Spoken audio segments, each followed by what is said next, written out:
ओम नमो भगवते वासुदेवाय। ओम नमो भगवते वासुदेवाय। नारायणं नमस्कृत्यं नरं चैव नरोत्तमं देवीं सरस्वतीं व्यासं ततो जयमुदीरये।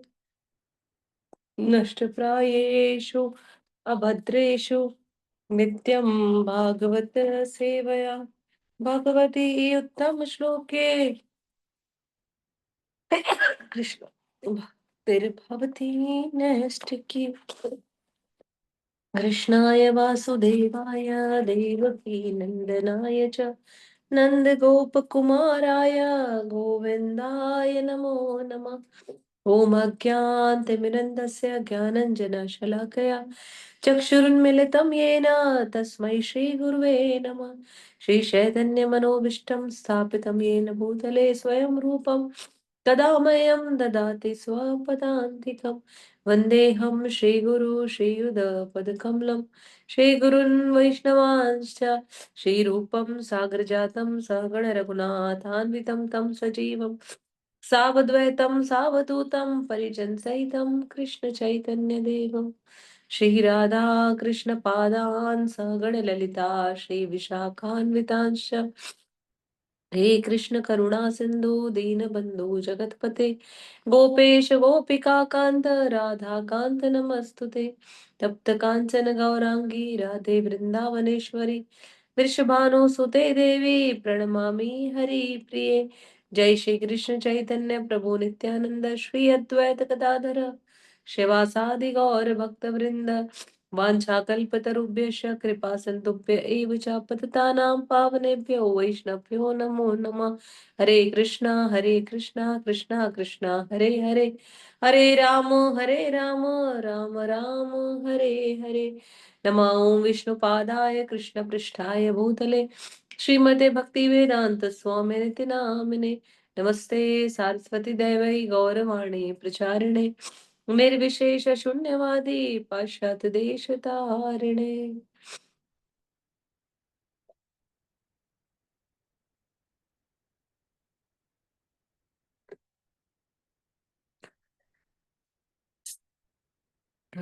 हरे कृष्ण महामंत्र की जय। अनंत कोटि वैष्णव वृंद की जय। कृष्ण कृपा मूर्ति अवतरणारविंद भक्ति वेदांत स्वामी शिल प्रभुपाद की जय। समस्त गुरु महाराज की जय। आप सभी के चरणों में कोटि कोटि प्रणाम। हरे कृष्णा। श्रीमद् भगवद गीता की कक्षाएं अध्याय 3 कर्म योग, जैसे हम अभी लगातार लेकर चल रहे हैं। 18 दिवस, शायद 1 माह के भीतर हम इन अध्यायों को पूरा कर लें और समझने का प्रयास कर रहे हैं कि कैसे इस भगवत गीता को अपने दैनिक जीवन में आत्मसात किया जाए और हम कैसे इसको समझ सकते हैं। हरे कृष्ण दिव्यलोचन प्रभु जी, हरे कृष्ण सुधीर कृष्ण प्रभु जी, धन्यवाद प्रणाम आप सभी को। और हम ये समझने का प्रयास कर रहे हैं कि ये जो तीसरा अध्याय है कर्मयोग, जिसमें हम भक्ति करें। सादर प्रणाम ज्योति माता जी, जय जय। आज माता जी आई हैं, सुबह का समय व्यस्त होता है, समय निकाला। आप सभी का स्वागत है। अपनी वो कहते हैं ना, निंदिया से जागी बाहर, ऐसा मौसम देखा पहली बार। तो आज ये जो सुबह के समय में आप सब बैठे हैं ना, धन्य है कि आप सभी भगवान के लिए, भगवान की भगवत वाणी सुनने के लिए आए हैं। सभी को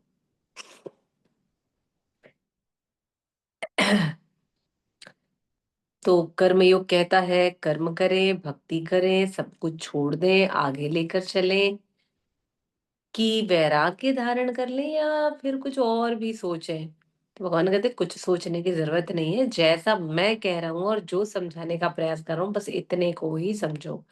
अगर ये नहीं समझोगे तो इस माया जगत की माया से भ्रमित हो जाओगे, और जिस माया जगत की माया से जब आप लोग भ्रमित हो जाओगे, तो क्या होगा, माया आप पर अपनी माया शक्ति को आरूढ़ कर देगी, फिर सब गड़बड़ हो जाएगा। इसलिए कल का जो 29 नंबर का श्लोक था, वहां तक हम 30 नंबर के श्लोक तक कल पहुंचे थे।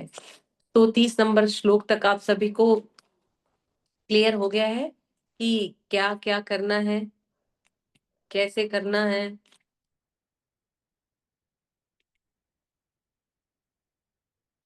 हम्म। माता जी एक बार और बोल दीजिए थोड़ा सा। एक बार और लेकर चले। जी जी। हरे कृष्णा चलिए। माता जी। माता जी वो 27 नंबर का बता रहे थे ना, जो उसको एक्सप्लेन करेंगे सो अच्छा से। हाँ, 27 ना? जी सॉरी, माता जी। 29 ना, प्रकृति गुणे 27 माता जी। प्रकृति क्रिया मानाने ओके गुण। ओके ओके, 27 प्रकृति क्रिया मानानि गुणे कर्माणि सर्वशः। ठीक है, एक समरी के साथ हम आगे बढ़ते हैं। जी। अहंकार विमूढ़ आत्मा। भैया हम ही सोचते हैं हम ही सब कुछ कर रहे हैं, तो आगे का क्या? तो बोलते हैं जो ज्यादा मैं करता है ना, वो अगले जन्म में बकरी बन जाता है, हैं? तो भैया बकरी नहीं बनने का है हम सबको, है ना? अध्याय 3 1 से 9 तक कर्म संन्यास या कर्म संन्यास योग या भक्ति में कर्म करूं, ये बताएंगे भगवान। 10 से 16 तक है कर्मकांड या कर्मकांड करने की विधि क्या है, या कर्मकांड या कर्म योग करने की विधि क्या है, इसके बारे में बताएंगे। 17 से 35 तक भगवान ये बता रहे हैं कि अनासक्त कर्म क्या होता है। एक होता है आसक्त कर्म, दूसरा है अनासक्त कर्म। तो आपके लिए अनासक्त कर्म क्या है और आपको कैसे करना है। और उसके बाद 36 से 45 तक है काम क्रोध की चर्चा, कि किस प्रकार आप काम क्रोध को यदि अपने ऊपर आरूढ़ कर लेते हैं या इसके पीछे भगने लगते हैं, जो आपके गुण हैं, फिर उससे आप कैसे बाहर निकलेंगे, भगवान इसको बताएंगे। तो यहाँ पर एक बात बिल्कुल अच्छे से समझ लीजिए कि श्रीमद् भगवत गीता के हर श्लोक, यानी भगवत वाणी अपने आप में पूर्ण है। कोई भी एक श्लोक आप अपने जीवन में पकड़ लीजिए, वो अपने आप में पूर्ण है, उसके अलावा उसके पास कुछ भी नहीं है ना? क्योंकि ये भगवत वाणी है और इसलिए हमें इसका पूरा पूरा पूर्ण रूप से इसे आत्मसात करना है। तो सबसे पहले श्लोक पे अर्जुन को संशय हो रहा है कि भगवान अभी क्या करूं नहीं करूं, कुछ समझ में नहीं आ रहा, आप मुझे समझाओ। तो उसने कहा है कि भाई मुझे आप इस युद्ध में अभी तक बता दिया, वैराग्य ले लेना चाहिए। यदि आप सारी चीजों से मुक्त हो गए हैं तो, या आप किसी प्रकार का भोग नहीं करना चाहते तो। अब अर्जुन ने पहले प्रश्न में कह दिया कि जब आप मुझे ये सब कुछ समझा चुके हैं, तो अब आप मुझे युद्ध में क्यों लगा रहे हैं? भाई मत लगाइए ना, आगे बढ़ते। तो भगवान कहते हैं ऐसा नहीं होता है। मैं जो बताना चाहता हूँ आप उसे समझो, जो मैं नहीं कह रहा हूँ आप उसको क्यों समझ रहे हो? तो इस प्रकार से जब अर्जुन बात करते हैं और अपनी वाणी के साथ जब अर्जुन कहते हैं, तो उसके बाद में अगला जो श्लोक है उसमें अर्जुन ने प्रश्न दाग दिया कि भाई आपने ऐसा कहा है तो अब मैं क्या करूं। तो दूसरे श्लोक में कहा है भगवान ने कि अभी आप ही एक रास्ता बता दो कि क्या करना है। तो भगवान ने रास्ते बता दिए भैया, दो रास्ते, कर्म योग और ज्ञान योग। भैया कर्म योग से चलना चाहते हो कि ज्ञान योग से चलना चाहते हो? फिर तीसरे में कहते हैं, कृष्ण अर्जुन से कहते हैं कि इस जगत में देखो चलने के लिए दो प्रकार के लोग होते हैं, एक कर्म योगी और ज्ञान योगी। तो दो प्रकार के योगियों की यहाँ चर्चा कर दी। अब जब दो प्रकार के योगियों की उन्होंने चर्चा कर दी, तो चौथे नंबर के श्लोक में 3.4 में उन्होंने कहा है कि भैया हर व्यक्ति अपना कार्य करते रहता है, और कार्य करना उसकी प्रवृत्ति है, चाहे वो मन से करे, वाणी से करे, कर्म से करे, पर हर व्यक्ति का स्वभाव है और अपने गुणों के आधार पर वो कार्य करता रहता है। लेकिन जो कर्म से बंधा है, यानी कि जो इस कर्मी है, जिन चार प्रकार के लोगों की हमने बात करी है, कर्मी, ज्ञानी, ध्यानी और फिर भक्त। तो इनमें से जो कर्मी है वो अपने कर्मों को प्रकृति के गुणों से बंध करके किसी सकाम कर्म की इच्छा से लेकर के चलता रहता है कि भैया मुझे कुछ पुण्य मिलेंगे, प्रतिफल से बंधा हुआ है, बंधन से बंधा हुआ है। लेकिन जो भक्त भगवान की भगवत भक्ति में लग गया है, स्वरूप सिद्ध होने के लिए आगे बढ़ गया है, जैसा कि अर्जुन ने पूछा भाई स्वरूप सिद्ध कौन है, सिद्ध प्रज्ञ कौन है, मुनि कौन है, ये बताइए। तो भगवान ने कहा भैया जो कर्म फल के बंधन से आसक्त नहीं है वे आगे बढ़ जाते हैं। और क्या कह रहे हैं 30 उसके बाद में 3.7 में भगवान ने समझाने का प्रयास किया है कि जो कृत्रिम रूप से अपने कर्मों का त्याग नहीं करता है भैया, वो पाखंडी है, ढोंगी है, दिखावेबाज है। कि भैया हर बार कपड़ों के माध्यम से बताना कि मैं साधु हूं, लेकिन मन उसका इंद्रिय तृप्ति, इंद्रिय भोग में लगा हुआ है, तो ऐसे व्यक्ति को पाखंडी बताया ईश्वर ने।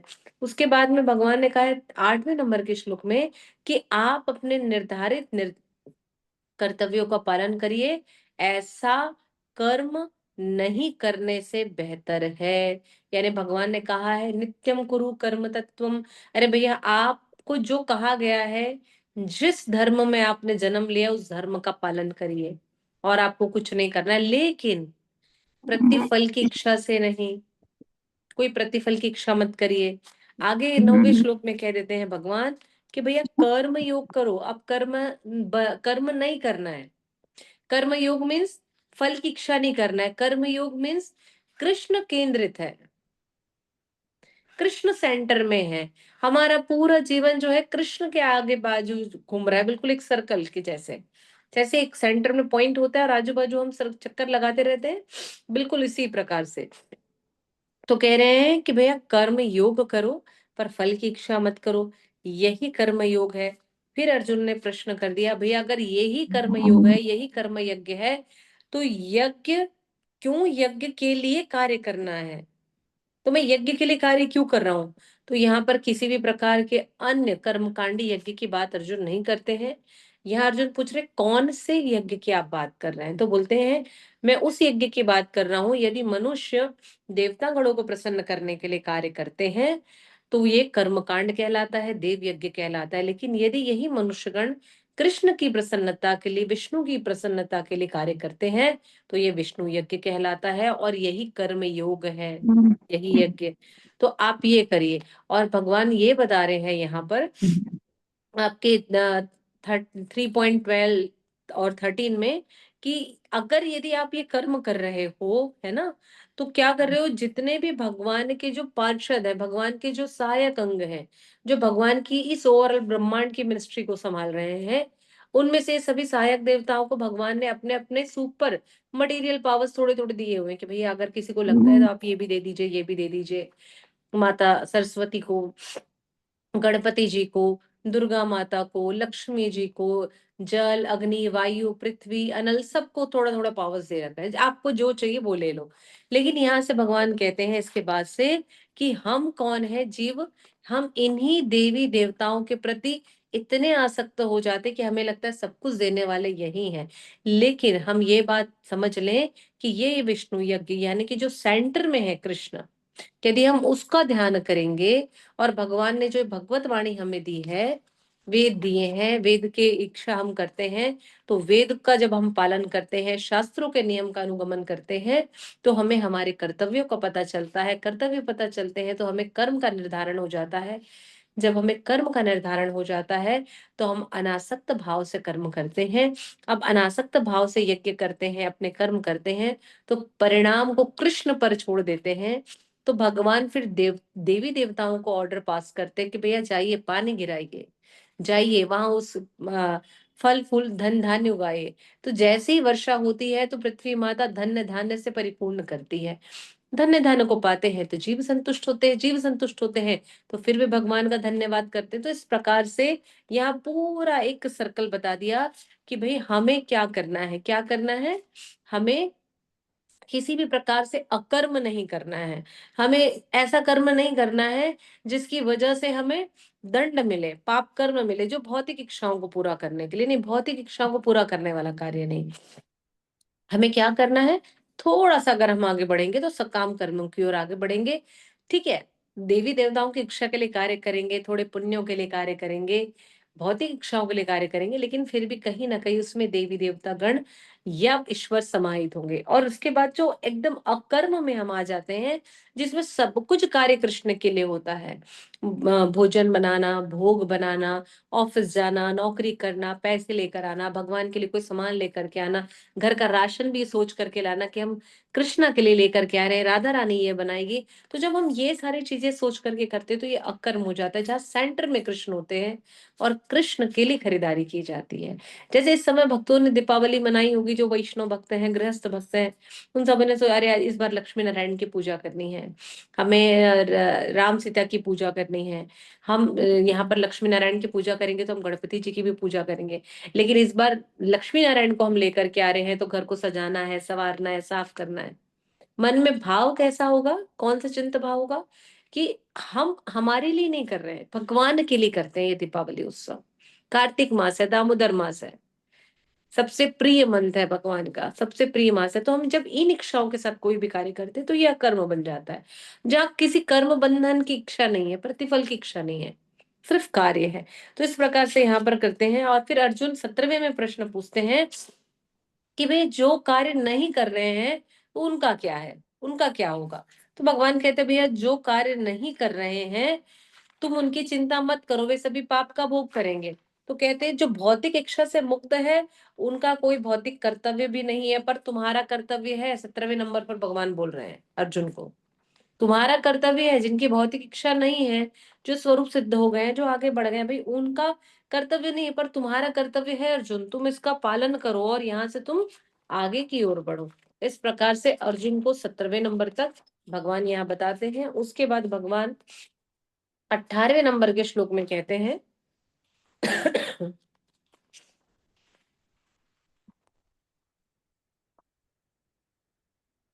कि अनासक्त कर्म योग क्या है उस पर ध्यान दो, क्योंकि ये आत्मा जो है स्थित प्रज्ञों के लिए है। और इसके कल 3 पॉइंट्स मुख्यतः बताए थे कि कौन से 3 पॉइंट है।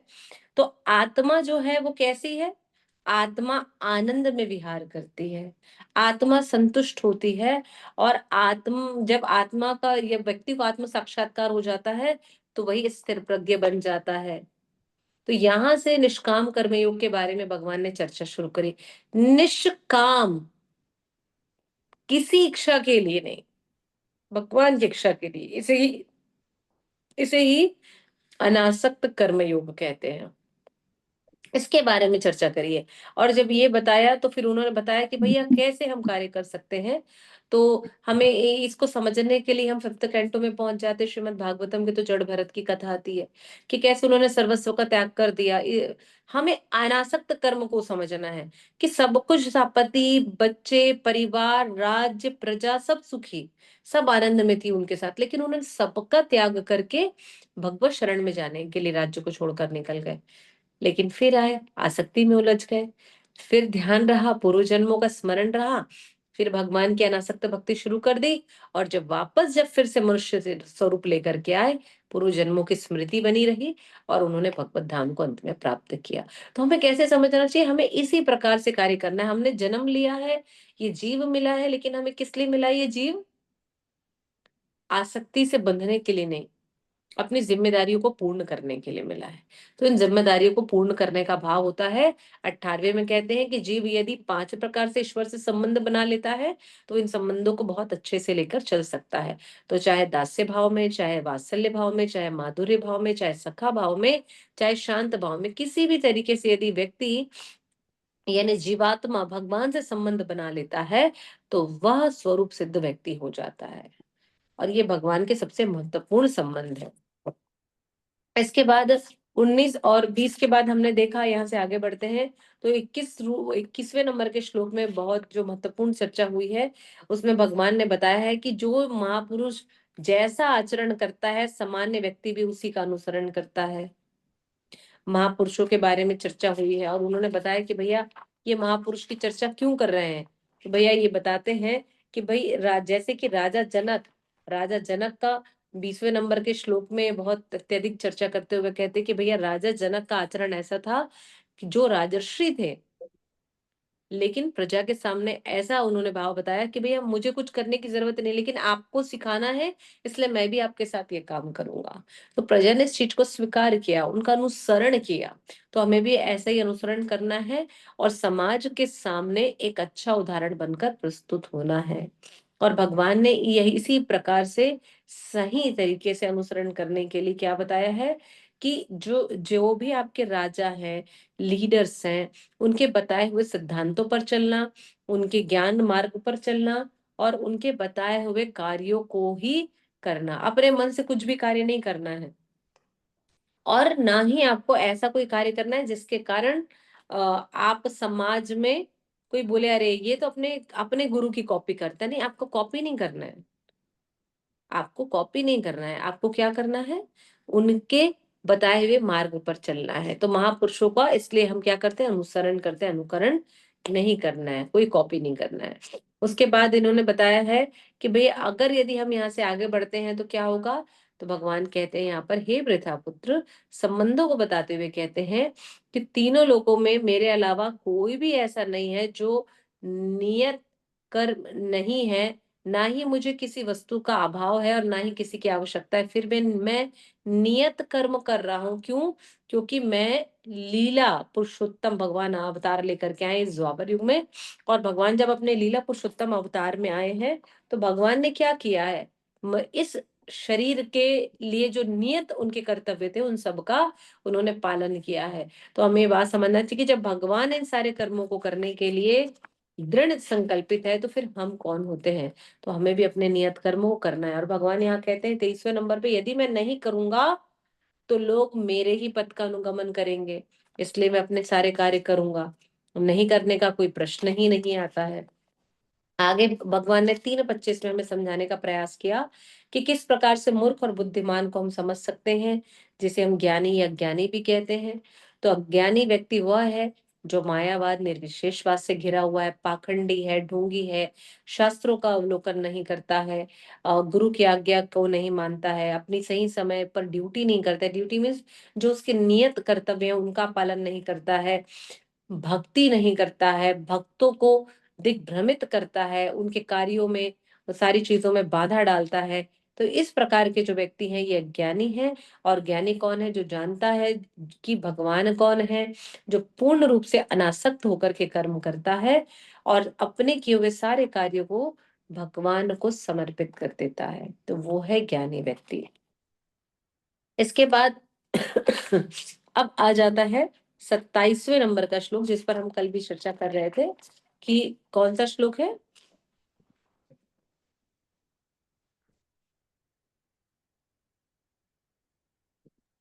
है ना?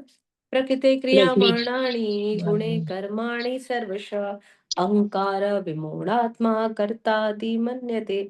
तो यहाँ भगवान ने कहा है कि मेरा प्लान काम क्यों नहीं, ऐसा हम सोचते हैं। भगवान कहते हैं कि हर व्यक्ति जीवात्मा ऐसा सोचता है कि मेरा प्लान काम क्यों नहीं कर रहा है। तो यहाँ पर प्रकृति यानी प्रकृति का, क्रियामाणानी यानी किए जाने का, गुणे गुणों के द्वारा, कर्माणी यानी कर्म, सर्वशः सभी प्रकार के, अहंकार विमूढ़ात्मा अहंकार से जो मोहित है, अपनी आत्मा को ढक रखा है।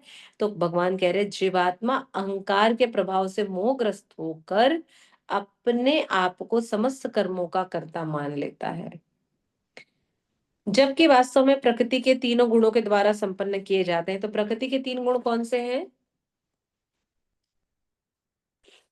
सतोगुण रजोगुण तमोगुण।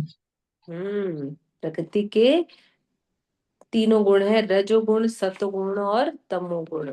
अब कोई सतोगुण में बहुत कम होता है और ये सिर तक पहुंचने में समय लगता है, लेकिन जब जीवात्मा आती है तो क्या होता है, वो अपने पूर्व जन्मों के प्रारब्ध के कारण ये जीव शरीर प्राप्त जब करता है तो इन्हीं गुणों के आधार पर होता है।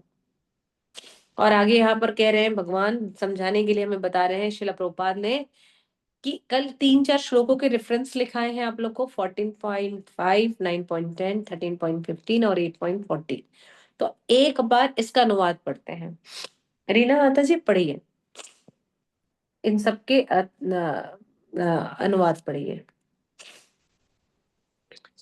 14.5 आप पढ़ लीजिए, नूतन माता जी आप 9-10 खोल लीजिए।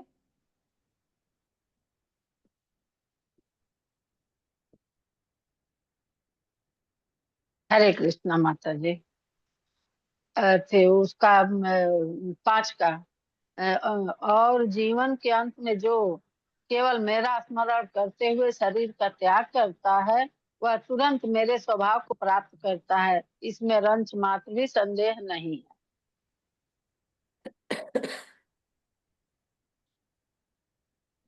14.5 आपने क्या पढ़ा है? अच्छा नहीं, सॉरी माता जी, 14:5 निकालना था। एक हाँ, नंबर हाँ हाँ,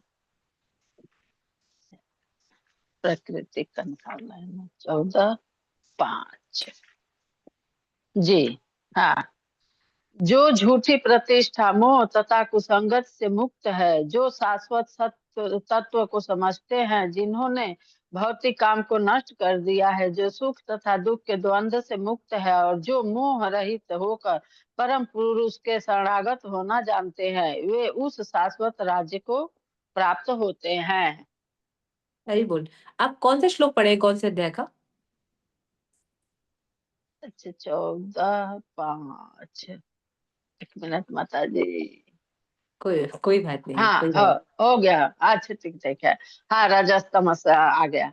भौतिक प्रकृति 3 गुणों से युक्त है। ये सतो, रजो तथा तमो गुण है।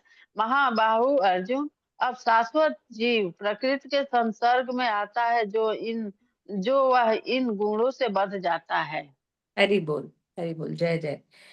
यहाँ कह रहे हैं कि भौतिक प्रकृति 3 गुणों से बंधी हुई है, और जब शाश्वत जी इनके संसर्ग में आता है तो वो इनसे बंध जाता है। ठीक है। उसके बाद 9-10, 9-10 क्या कह रहा है? पढ़िए नूतन माता जी। हरे कृष्णा माता जी। हे कुंती पुत्र, यह भौतिक प्रकृति मेरी शक्तियों में से एक है और मेरी अध्यक्षता में कार्य करती है, जिससे सारे चर तथा अचर प्राणी उत्पन्न होते हैं। इसके शासन में यह जगत बारंबार सृजित और विनष्ट विनष्ट होता रहता है। हरे हरी कृष्णा। बोल। मया अध्यक्षण प्रकृति ही सूयते स चराचरम। भगवान बोल रहे हैं, देखो अभी एक ही श्लोक, ये जो 27वें नंबर का श्लोक है 3.27, इतना इंपॉर्टेंट श्लोक है कि इसको समझना जितना सरल और आसान है उतना ही कठिन भी है। 3 गुण है, 3 गुण में भगवान ने क्या कहा 9-10 में समझाने के लिए कि सारी प्रकृति मेरे अधीन है और मेरी अध्यक्षता में कार्य करती है। 14-5 ने बोल दिया कि प्रकृति 3 गुणों से बनी हुई है, लेकिन जो जीवात्मा इसके संसर्ग में आएगी वो इनके गुणों से बंध जाएगी। अच्छा, अभी क्या बोल रहे हैं यहाँ पर? उसके बाद 13-15 पढ़िए गीता माता जी। हरे कृष्ण माता जी। परमात्मा समस्त इंद्रियों के मूल स्रोत हैं, फिर भी वे इंद्रियों से रहित हैं। वे समस्त जीवों के पालन कर्ता होकर भी अनासक्त हैं। वे प्रकृति के गुणों से परे हैं, फिर भी वे भौतिक प्रकृति के समस्त गुणों के स्वामी हैं। हरि बोल। तात्पर्य भी ना ना, ठीक है। परमात्मा समस्त इंद्रियों के मूल स्रोत है, यानी 3 गुण भगवान से आए हैं, फिर भी वे इन इंद्रियों से रहित हैं। मतलब भगवान पर किसी भी प्रकार का कोई बंधन नहीं, भगवान किसी भी प्रकार की कोई इंद्रिय सुख से नहीं बंधे हुए। भगवान परमात्मा है, वे समस्त जीवों के पालन करता होकर भी अनासक्त भाव में है। और हम क्या कर रहे हैं? अनासक्त कर्म योग पढ़ रहे हैं। ठीक है। तो भगवान ने क्या बता दिया कि वे अनासक्त हैं, इंद्रियों से नहीं बंधे हैं, और आगे कहते हैं वे प्रकृति के गुणों से परे हैं, फिर भी भौतिक प्रकृति के गुणों के स्वामी हैं। आप लोग को क्लियर हुआ कि अभी हम ये श्लोक हमारे लिए क्यों महत्वपूर्ण है? कि यदि हम इस बात को नहीं समझने का प्रयास करेंगे तो हमारे साथ क्या होगा कि हम इसी इंद्रिय बंधन में बंध जाएंगे। और अगर जी मैया। हरे कृष्ण माता जी। श्री भगवान बोलते हैं कि मैं अनासक्त हूँ करके, फिर मैं भौतिक बंधन से बंधा हूँ। भौतिक बंधन का फिर तात्पर्य? माता जी, भौतिक बंधन का मतलब है कि भगवान ने बताया इसी तीसरे अध्याय के पिछले श्लोक में कि मैं नियत कर्म नहीं करूंगा तो लोग भी मेरे पथ का अनुगमन करेंगे। तो यदि मैंने अजीब जगत में आया हूं, लीला करने आया हूं, तो अपने कर्तव्य का पालन करूंगा, लेकिन कैसे? अनासक्त भाव में। 7 वर्ष का बालक माता पिता का त्याग, आगे बढ़ गए, मथुरा आ गए, मथुरा से द्वारिका चले गए, द्वारिका में भी रहे, अपने जो माता पिता थे देवकी और वसुदेव उनको छोड़ना पड़ा, नंद बाबा यशोदा उनको छोड़ना पड़ा, ब्रज सखियों को, श्रीमती राधा रानी को उनको छोड़कर आगे बढ़ना पड़ा। तो भगवान कहाँ बंधे थे? किसी कर्म बंधन में, किसी इंद्रिय सुख में। भगवान ने तो लीला करी और आगे चले गए। तो भगवान यहाँ यही बात कह रहे हैं। ठीक है मैया। और इसका एक और रेफरेंस हमने क्या लिया? 18:40। इस लोक में, स्वर्ग लोकों में या देवताओं के मध्य में कोई भी ऐसा व्यक्ति विद्यमान नहीं है जो प्रकृति के 3 गुणों से मुक्त हो। इसकी एक लाइन के तात्पर्य में शिला प्रभुपाद ने लिखा है कि समग्र ब्रह्मांड में प्रकृति के 3 गुणों का प्रभाव संक्षिप्त विवरण दे रहा है कि कोई भी हो, स्वर्ग के देवता भी इसमें बंधे हुए हैं, अन्य देवता भी इसमें बंधे हुए हैं, कि कोई भी ऐसा नहीं जो प्रकृति के 3 गुणों में नहीं बंधा है। लेकिन मैं नहीं बंधा हूं, मैं नहीं बंधा हूं। और नहीं बना। भगवान इस बात को पूर्णता सत्यापित कर रहे हैं। तो हमें क्या समझना है कि ये जो प्रकृति के 3 गुण हैं, ये किसके अधीन है? मया अध्यक्षिण प्रकृति ही सूयते से चराचरम, भगवान के अधीन है, भगवान की अध्यक्षता में कार्य कर रही है।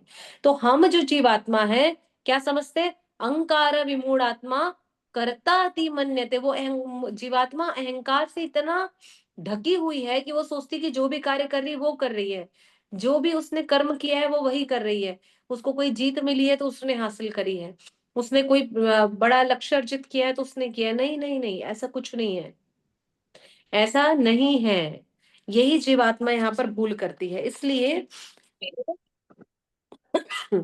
इस बात को समझने के लिए हमें क्या करना है कि हम ये बात समझ जाएं कि भैया हर व्यक्ति जो है, जीवात्मा हो चाहे देवी देवता हो, स्वर्ग के अधिकारी हो, सब गुणों से बंधे हैं।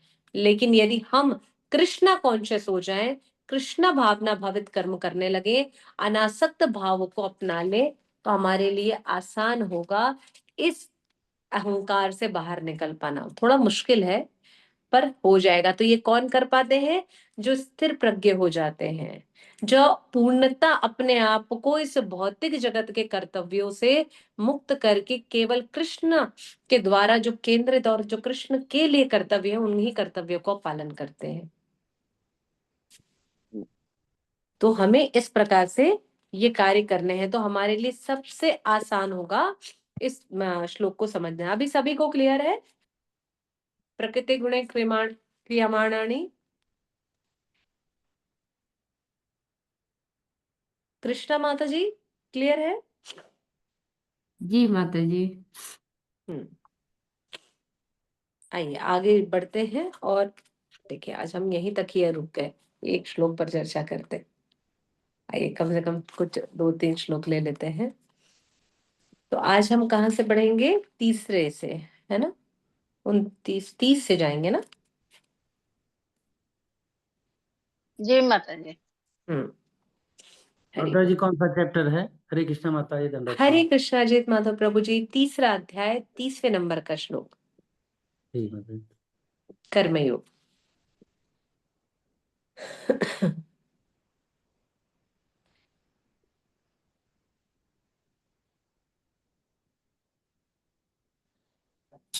कर्मयोग 3रा अध्याय श्लोक नंबर 30। मयि सर्वाणि कर्माणि सन्न्यसाद्य आत्मचेतसा निराशी निर्ममो भूत्वा युद्धस्व विगतज्वर। आगे बढ़िए। हरे कृष्ण। ये मे मदमितं नित्यमनुतिष्ठन्ति मानवाः श्रद्धावन्तो न सूयन्तो मुच्यन्ते ते अपि कर्मभिः। हरे कृष्ण। हरि बोल जी। पढ़िए प्रीति माता जी, पढ़िए। सभी एक एक श्लोक पढ़ेंगे। हमारे सुधीर कृष्ण प्रभु है, ये है। चलिए गीता माता जी पढ़िए आप। हरे कृष्ण माता जी। ये त्वेदभ्यसूयन्तो नानुतिष्ठन्ति मे मतम् सर्वज्ञान विमूढांस्तान् विद्धि नष्टान चेतसा। हरे हरि कृष्ण। बोल, हरि बोल। जय। अश्रिता माता जी जी। हरे कृष्णा माता जी, दंडवत प्रणाम। हरे कृष्ण अश्रिता भैया। सदृशं चेष्टते स्वस्थः प्रकृतेर्ज्ञानवानपि प्रकृति यान्ति भूतानि निग्रह किं करिष्यति। हरे हरि कृष्ण। बोल, हरि बोल। जय जय जी। प्रीति माता जी।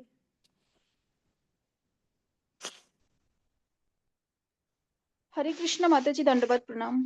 हरे कृष्ण मैया। इन्द्रियस्येन्द्रियस्यार्थे रागदेशो व्यवस्थितौ तयोर्नो वशमगच्छतौ रैषो पंथिनौ। हरे कृष्ण। हरे कृष्ण मैया। जी कृष्ण मैया। हरे कृष्ण माता जी। श्रेयान् स्वधर्मो विगुणः परधर्मात् स्वनुष्ठितात् स्वधर्मे निधनं श्रेय परधर्मो भयावह। हरे कृष्ण माता जी। हरे बोल।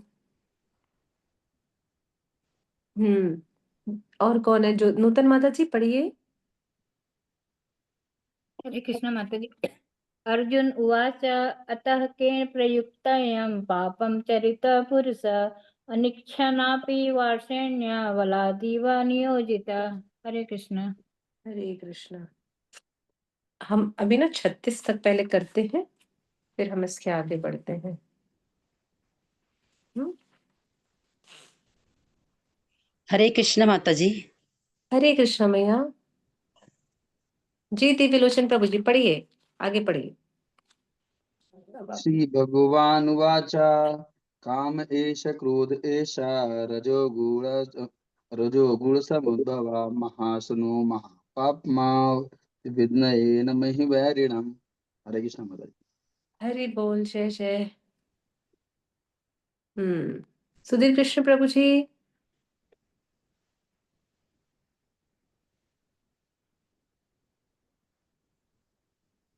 मुझे लगता है इनका स्वास्थ्य कुछ ठीक नहीं। विनीता माता जी। माता जी किचन में हूँ। ओके। रासमई मैया। सॉरी माता जी, मैं नहीं पढ़ सकती, मैं हॉस्पिटल में हूँ और बुक भी नहीं है। ओहो। हरे सब कृष्ण कुशल माता जी। मंगल। हाँ ठीक है, एक्चुअली मेरे कजन का तबीयत ठीक नहीं है तो मैं वही बाहर ही हूँ। तो ओ, मैं जब ऑनलाइन होंगी तो मतलब सब नॉर्मल हो जाएगा, समझिएगा। ठीक है, मैं जी अभी जी। जस्ट सुन रही हूँ आपका। ओके ठीक है मैया। हरे कृष्ण माता जी। हरे कृष्ण। कहाँ हैं आप? दिख नहीं रहे। धूमेना म्रियते बाहिर यथा दर्शो मलिंच यथोर्वीना व्रतो गर्भः स्थिता गर्भः तथा तथा तेने तथा तेने दमावृतम्। हरि बोल हरि बोल। एक और पढ़ लो क्या माता जी? हाँ पढ़िए। आवृतम् ज्ञान में तेन ज्ञानिनो नित्य वैरणा कामरूपेण कौन्तेय दुष्प्रेरणानलेन च। हरि बोल। जय जय। जी पढ़िए, आगे पढ़िए। नूतन माता जी, कृष्णा माता जी, रीना माता जी, तीनों जन एक एक श्लोक पढ़िए, कंप्लीट करिए। हरे कृष्ण माता जी। इंद्रियाणि मनः बुद्धि अस्य अधिष्ठानम् उच्यते यतः विमोहयति एष ज्ञानम् आवृत्य देहिनम्। हरे कृष्ण। हरि बोल। हरे कृष्ण। हरे कृष्ण। तस्मात् त्वमिन्द्रियाण्यादो नियम्य भरतर्षभः पाप्यमानं प्रजह्यनं ज्ञानविज्ञाननाशनम्। हरे कृष्ण माता जी। हरे कृष्ण। हम्म हरे कृष्ण। हम्म इंद्रियाणि पाणियाहु इंद्रियेभ्यः परं मनः मनसः तु परा बुद्धि यः बुद्धे परतः तु किं सः। हरे कृष्ण माता जी। हरे कृष्ण मैया। एक श्लोक और पढ़िए, लास्ट में मैया। जी माता जी। हरे कृष्ण। एवं एव बुद्धे परं बुद्ध्वा अस्तम्भ्य आत्मना आत्मना जाहि शत्रुनं महाबाहो कामरूपं दुरासदम्। हरे कृष्ण। हरे हरे। जय जय। आइए 30वें नंबर के श्लोक पर चर्चा करते हैं और प्रयास करते हैं कि हम मयि सर्वाणि कर्माणि संन्यसाद्य आत्मचेतसा। भगवान कह रहे, हे अर्जुन, अपने सारे कार्यों को मुझे समर्पित करके मेरे पूर्ण ज्ञान से युक्त होकर लाभ की आकांक्षा से रहित हो जाओ और स्वामित्व के किसी दावे के बिना आलस्य से रहित होकर युद्ध करो। अब भगवान यहाँ जो बात बता रहे हैं इस श्लोक का सार है कि आपको आपकी लाइफ में मिलिट्री डिसिप्लिन फॉलो करना पड़ेगा। कैसे बोल रहे हैं कि सारे कार्य को पहला मुझ पे समर्पित करो, पूर्ण ज्ञान से युक्त हो जाओ। दूसरा, कोई इच्छा नहीं करो किसी प्रकार के लाभ की कि मुझे ये मिलेगा। और चौथा, स्वामित्व की बात मत करो। मतलब अभी अगर ये हमारा घर है तो हम ये नहीं बोलेंगे कि हमारा घर है, हम क्या बोलेंगे, ये राधा चल बिहारी का घर है, ये धामेश्वर महाप्रभु का घर है, जगन्नाथ जी का घर है। तो स्वामित्व की इच्छा दावे के बिना यदि और आप इन सब से कहीं अधिक आलस से रहित होकर कार्य करोगे तो क्या होगा, तुम मुझे प्राप्त करोगे। यानी आपकी लाइफ का ये डिसिप्लिन है। यदि आप कोई भी वैष्णव भक्त इन चीजों को अपने जीवन में नहीं लेकर आएगा और किसी चीज से बंधा होगा। हमने इसका उदाहरण हम शिला प्रभुपाद से देख सकते हैं। जब शिला प्रभुपाद ने इस मिशन को शुरू किया तो झांसी में, ग्वालियर में जो उनका मिशन था कैसे बंद हो गया, बंद करना पड़ा। लोगों ने उन्हीं की ही संपत्ति पर अधिकार जमा लिया और उनसे उनकी सारी चीजें ले ली। क्या प्रभुपाद दुखी हुए? बिल्कुल भी नहीं, आगे बढ़ गए, कोई बात नहीं है। दूसरे संप्रदाय के लोगों ने और अत्यधिक आसक्त होकर के उनके सारे डिसाइपल्स को ब्रेक कर दिया। तो प्रभुपाद क्या दुखी हो? बोले नहीं, जो चले गए वो मेरे अपने नहीं थे, जो मेरे अपने हैं वो मेरे पास आएंगे या आ जाएंगे, उनको कहीं जाने की जरूरत नहीं होगी। तो क्या प्रभुपाद ने किसी प्रकार की आसक्ति करी, स्वामित्व तो दिखाया? नहीं दिखाया, आगे बढ़ गए। आज देखिए सारा ब्रह्मांड और आने वाले 10,000 वर्षों तक शिला प्रभुपाद का नाम चलेगा, कोई एक दो दिन की बात नहीं है। तो यहाँ पर भगवान कह रहे हैं, अर्जुन को भी ये बात समझा रहे हैं कि आप अनासक्त भाव में आ जाओ। अपने लाइफ में यदि कोई वैष्णव भक्त जो जिसने कृष्ण को स्वीकार कर लिया है, आकांक्षा से रहित है, कोई इच्छा नहीं है, सिर्फ नियत कर्म करना है, स्वधर्म का पालन करना है, यदि वो करता है तो कोई परेशानी नहीं होगी।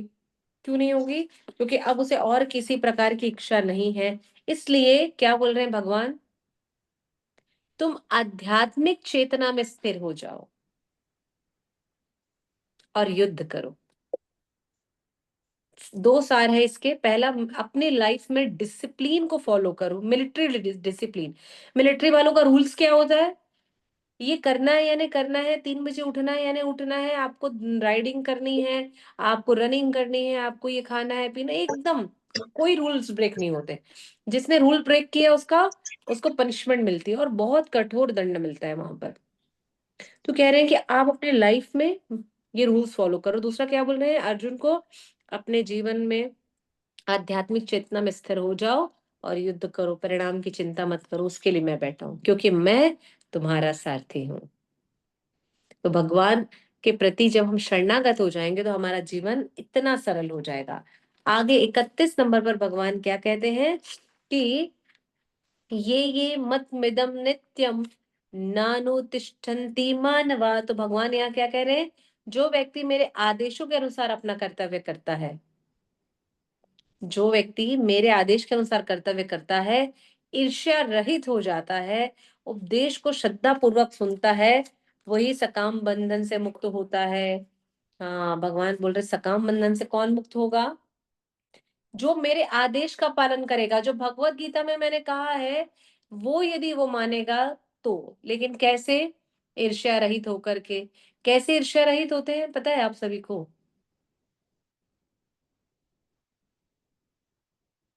कोई बता सकता है ईर्ष्या रहित होने का अर्थ क्या होता है? ईर्ष्या रहित मतलब माता जी किसी से, जैसे कोई किसी से, किसी का कुछ अच्छा हो रहा है तो उसको देख करके मतलब चिढ़ना नहीं चाहिए, खुश होना चाहिए, उसी को ईर्ष्या रहित। ये भी अच्छा है। और माता जी जैसे उदाहरण दे रही है, आप बुरा मत मानना, जैसे आप इतना अच्छा पढ़ाती हो तो मेरे मन में यदि आएगा कि मैं कृष्ण राधिका माता जी जैसा पढ़ाना है, मुझे उनके जैसे बनना है, तो ये भी तो ईर्ष्या रहित कहलाए ना माता जी।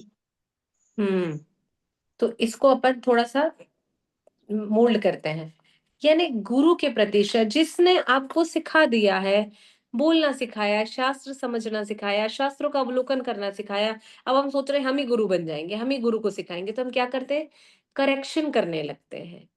मैया के कहने के भाव को हम सीधा करते हैं कि हम करेक्शन करने लगते हैं। तो भगवान कह रहे हैं कि ये ईर्ष्या रहित भाव छोड़ दो, किसी को सही करने का भाव छोड़ दो। मान लीजिए जैसे हमने अभी 7वीं 8वीं बार गीता पढ़ रहे हैं, श्रीमद् भगवत गीता, किसी ने 10 बार पढ़ ली होगी, उनको और हमसे ज्यादा अच्छा आता होगा, किसी और को और उनसे भी ज्यादा अच्छा आता होगा। तो भाव ये है हमारा चिंतन कि आपको बेहतर आता है, ये बहुत अच्छी बात है, पर जिनको थोड़ा कम आता है वो भी बुरी बात नहीं। आप कहीं किसी को करेक्ट नहीं कर सकते, मतलब किसी ईर्ष्या या द्वेष के भाव से नहीं, सामान्य भाव से। और क्या कह रहे हैं यहाँ पर भगवान, कि जो मेरे आदेश का पालन करता है ना, मैंने जो बोला है, मैंने जो बता दिया है ना कि आपको क्या करना है, प्रकृति गुण क्रियमाणानि, अरे भैया मैं बता दिया, प्रकृति के 3 गुणों पर आप चलोगे, मैं दक्षिण प्रकृति, मेरे अनुसार चलोगे, तीनों गुणों में बंधे रहोगे, मैं बता रहा हूँ वैसा करो, पर कैसे, आध्यात्मिक चेतना के साथ करो, टेंशन नहीं लेना है। तो शिला प्रभुपाद यहाँ की जो लाइन लिखते हैं उसको आप लोग अंडर करेंगे, बहुत महत्वपूर्ण है। मनुष्य को चाहिए कि भगवान से ईर्ष्या किए बिना, समझ रहे हैं आप, मनुष्य को चाहिए कि भगवान से ईर्ष्या किए बिना इस आदेश में दृढ़ विश्वास रखे। कितनी बड़ी बात कह रहे हैं शिला प्रभुपाद। अब व्यक्ति सबसे ज्यादा ईर्ष्या किससे करता है, सोचिए। ऐसे अनेक दार्शनिक है जो श्रीमद् भगवत गीता पर टीका रचते हैं किंतु कृष्ण में श्रद्धा नहीं रखते हैं। ये कृष्ण से ईर्ष्या है। हरे कृष्ण माता जी, सॉरी डिस्टर्ब। माता जी कौन से श्लोक का है ये तात्पर्य? माता जी 31 का परपट है। 31 के परपट का तात्पर्य का चौथी लाइन से आप देखिए, ठीक है। आगे कहते हैं वे कभी भी सकाम कर्मों के बंधन से मुक्त नहीं होते। जो ईर्ष्या रख रहे हैं, जो मायावाद में गिरे हैं, वो छोटे छोटे पुण्य लाभ की प्राप्ति कर रहे हैं। और क्या कहते हैं कि किंतु एक सामान्य पुरुष भगवान के इन आदेशों में दृढ़ विश्वास करके कर्म नियम के बंधन से मुक्त हो जाता है। तो सब कुछ गीता के अंदर है, गीता के बाहर कुछ भी नहीं है। एक लाइन में इसका सार है, सब कुछ गीता के अंदर है, गीता के बाहर कुछ नहीं है। तो बोले हमारे घर में भी तो गीता है, मेरी बेटी का भी तो नाम है, तो वो वाली गीता नहीं चाहिए, जो भगवान ने मुख से बोली है वो वाली गीता चाहिए। जिस पर प्रभुपाद ने तात्पर्य लिखा है, एज इट इज हमें समझाने का प्रयास किया, वो वाली गीता चाहिए। तो हम भगवान से ईर्ष्या नहीं करेंगे। ये जीवात्मा क्या करेगा, भगवान से प्रेम करेगा। और जो भगवान से प्रेम करेगा वो क्या करेगा, गौरांग बोलीते हबे पुलक शरीरा। तो जैसे प्रेम होगा ना, तो बस शरीर पुलकित हो उठेगा। तो ये वाला प्रेम चाहिए, भगवान बोले द्वेष नहीं चाहिए। कैसा द्वेष, जैसे दुर्योधन ने केवल भगवान को बांधूंगा, अरे चुप, मेरे को बांधने चला है। और भगवान के जो सारथी थे, भगवान के रथ के सारथी का क्या नाम है, जो भगवान का रथ चलाते थे? सात्विकी माता जी। सात्विकी। अरे वो सात्विकी। तो सात्विकी ने पहले बता दिया भगवान ये दुर्योधन की मति ठीक नहीं है, देखो आपको बांधने वाला है। तो भगवान को हर हमेशा बताते थे, भगवान जानते थे क्या होने वाला है, लेकिन देखिए प्रेम, चिंता है भगवान की, ऐसी हमें चिंता करनी चाहिए। जैसे भक्त जगन्नाथपुरी धाम में चिंता करते हैं ना भगवान के पास जाके, वैसी चिंता हमें करनी चाहिए। माधव दास करते थे, अर्जुन दास करते थे, अर्जुन पांडा करते थे, भगवान से जाके घंटों घंटों बातें करते थे, पूछते थे। तो ये वाला अगर हम प्रेम करेंगे, ईर्ष्या रहित हो जाएंगे, तो भगवान हमारे को भी इस भव बंधन से मुक्त करके भव सागर से पार करा देंगे। तो भगवान ने इस 31वें नंबर के श्लोक में क्या कहा है, एक लाइन में, सब कुछ गीता के अंदर है, गीता के बाहर कुछ भी नहीं है। तो भगवान यहाँ और कह रहे हैं, जो मेरे बताए अनुसार कार्य करता है, आचरण करता है, वही मेरा अपना है ना। तो हमको क्या करना है, भगवान के बताए अनुसार आचरण करना है।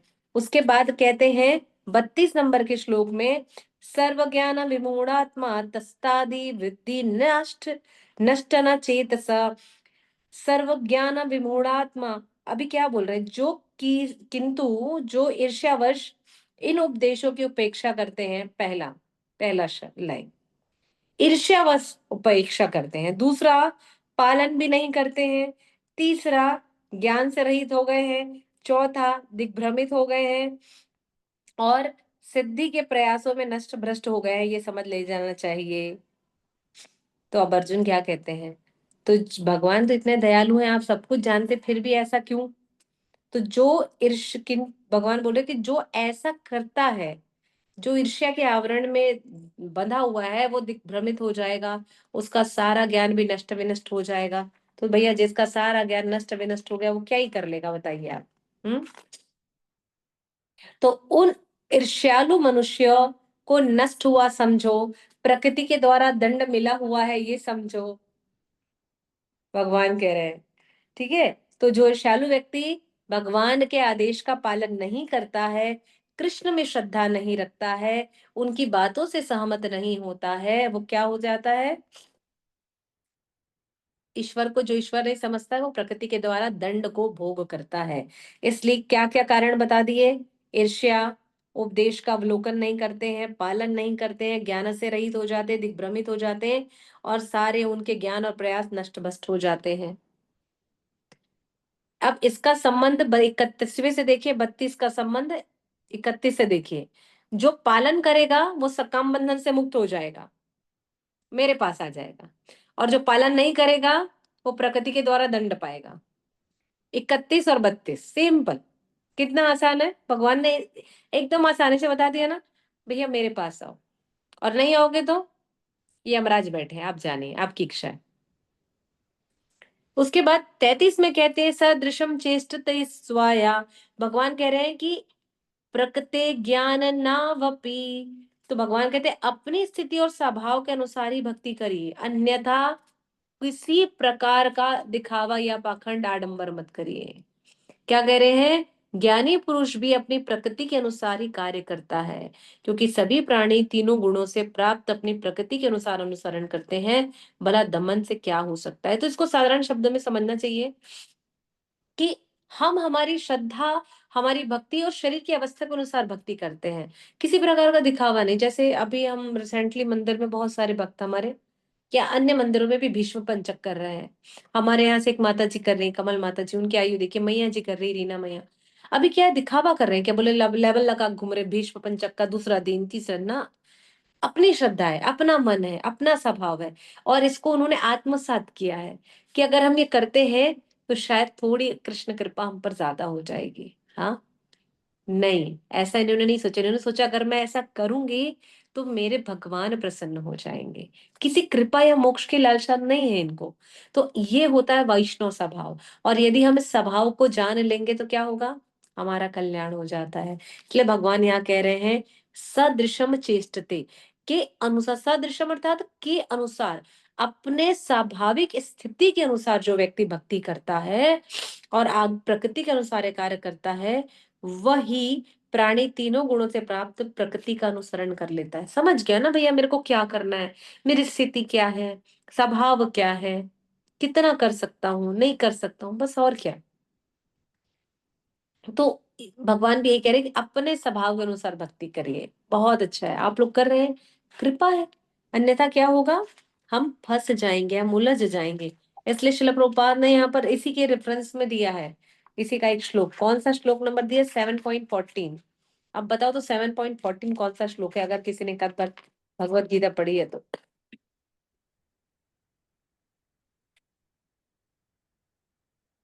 हम्म,